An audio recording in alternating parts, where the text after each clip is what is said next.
AP గుంటూరులో కన్నప్ప సినిమాలో జాతిని కించపరుస్తూ మంచు కుటుంబం తీస్తున్న తీరుపై బ్రాహ్మణ జేఏసీ సనాతన ధర్మ పరిరక్షణ జేఏసీ ఆధ్వర్యంలో నిరసన. నకిలీ కన్నప్ప సినిమాను బహిష్కరిద్దాం, సనాతన ధర్మాన్ని కాపాడదాం. కన్నప్ప సినిమాలో పెలక గిలక అనే సన్నివేశాలను తక్షణమే ఎత్తివేయాలని డిమాండ్ చేశారు. బ్రాహ్మణులను కించపరిచే దృశ్యాలు లేవని చెప్పే దమ్ము ధైర్యం ఉందా అంటూ సవాల్ విసిరిన బ్రాహ్మణ సనాతన ప్రీ రిలీజ్ ఈవెంట్ కార్యక్రమం గుంటూరులో ఏర్పాటు చేయడం జరిగింది. గుంటూరు నగరంలో ఈ గుంటూరు నగరంలో ఎందుకు ఏర్పాటు చేశారనేది మీకు చిన్న విషయం తెలియజేస్తాను. ఈ కన్నప్ప సినిమా గురించి మేము 10 నెలల క్రితం ఏపీ హైకోర్టులో రిట్ పిటిషన్ నెంబర్ 6236 దాఖలు చేయడం జరిగింది 10 నెలల క్రితం. అయితే దానికి సంబంధించి మంచు Mohan Babu, Manchu Vishnu, film development corporation వాళ్ళు, అట్లానే ఫిలిం సర్టిఫికేషన్ సిబిఎఫ్సి వాళ్ళు వీళ్ళందరినీ ముద్దాలుగా చేసి పెట్టడం జరిగింది. బ్రహ్మానందం సప్తగిరి మీద కూడా. అయితే కోర్టులో ఏమీ చెప్పుకోలేక, ఏమీ ఇచ్చేయలేక ఇప్పటికి 4 సార్లు వాయిదాలు వేశాడు సినిమా రిలీజ్ని. అసలు ఆయన సినిమాకే వచ్చే ప్రేక్షకులు లేరు, థియేటర్లో టికెట్లు తెగేది కూడా లేదు. ఇప్పుడు కన్నప్ప అంటే శ్రీకాళహస్తి, శ్రీకాళహస్తి అంటే దేశవ్యాప్తంగా ప్రపంచవ్యాప్తంగా ప్రఖ్యాతిగాంచింది. సర్పదోష పూజలు దేశవ్యాప్తంగా భక్తులు అక్కడికి వస్తారు. దానికి సంబంధించిన కథని తప్పుడు కథనాలతో తప్పుడు చరిత్ర వక్రీకరించి కన్నప్ప అనే సినిమా తీయటం జరిగింది. దాంట్లో ఇదిగో ఈ పాత్రలు పెట్టాడు. ఈ పాత్రలు పిలక గిలక. పిలక ఏమో బ్రహ్మానందం, గిలకేమో సప్తగిరి. అంటే ఒక సామాజిక వర్గాన్ని, మనోభావాల్ని దెబ్బతీసే విధంగా వీళ్ళ కుటుంబం సినిమాలు తీస్తూ ఒక 20 ఏళ్లుగా బతుకుతున్నారు.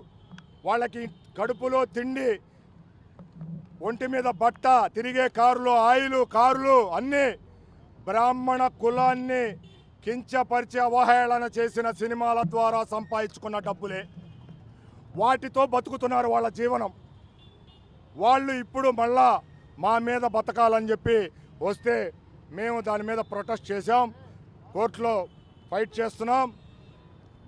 అయితే ఇందులో ఫిలిం సర్టిఫికేషన్ వాళ్ళది చాలా పెద్ద తప్పు ఉంది. గతంలో దేనికైనా రెడీ. మేము హైకోర్టుకు వెళ్తే 3 సన్నివేశాలు కట్ చేయమని చెప్పి హైకోర్టు తీర్పిచ్చింది 2013లో. అప్పటికి సినిమా వెళ్ళిపోయింది. మళ్ళా ఇప్పుడు సిబిఎఫ్సి వాళ్ళకి మేము నోటీసులు ఇచ్చాం పోయిన సంవత్సరం ఈ సినిమా మీద. ఇప్పుడు కూడా దాని మీద వాళ్ళు ఆల్రెడీ లాయర్ని పెట్టుకొని కోర్టులో, హైకోర్టులో వాదించుకుంటున్నారు. మేము ఒకటే చెప్తున్నాం, CBFC central board film certification regional అధికారికి ఒకటే మేము తెలియజేస్తున్నాం, ఈ సినిమాలో బ్రాహ్మణులను కించపరిచే సన్నివేశాలు గనక తొలగించకపోతే రీజనల్ ఆఫీసర్ మీద మేము క్రిమినల్ కేసు చట్ట ప్రకారం కట్టబోతున్నాం, ఫిల్మ్ యాక్ట్ ప్రకారం కట్టబోతున్నాం. ఖచ్చితంగా ఇది జరిగి తీరుతుంది. ఎందుకంటే మీ తప్పిదం వల్లే ఈ రోజున దేశంలో లా అండ్ ఆర్డర్ ప్రాబ్లము, సినిమాలలో మహిళల్ని అసభ్యకరంగా చూపించటం, కులాలని రెచ్చగొట్టే సన్నివేశాలు పెట్టడం, కించపరచడం జరుగుతుంది. సిబిఎఫ్సి అనేది డబ్బులకి అమ్ముడు పోతుంది. దీని మీద మోడీ గారి ప్రభుత్వం దృష్టి సారించి చర్యలు తీసుకోవాలి. మంచు మోహన్ బాబు గారికి ఒకటే చెప్తున్నాం, మీరు ప్రీ రిలీజ్ ఈవెంట్ గుంటూరులో ఏర్పాటు చేశారు. మీకు ఆ రిలీజ్ ఈవెంట్లో దమ్ము ధైర్యం ఉందా?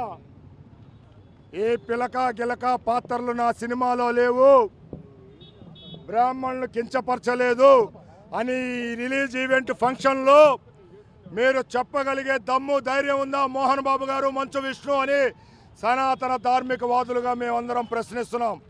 దమ్ముంటే చెప్పండి, లేకపోతే బ్రాహ్మణ శాపాలు, హిందూ ధార్మిక సనాతనవాదుల శాపాలు మీకు ఖచ్చితంగా మీ కుటుంబానికి తగిలి తీరుతాయి, సర్వనాశనం అయి తీరుతారు మీరు, మీ కుటుంబ సభ్యులు అని హెచ్చరిస్తున్నాం.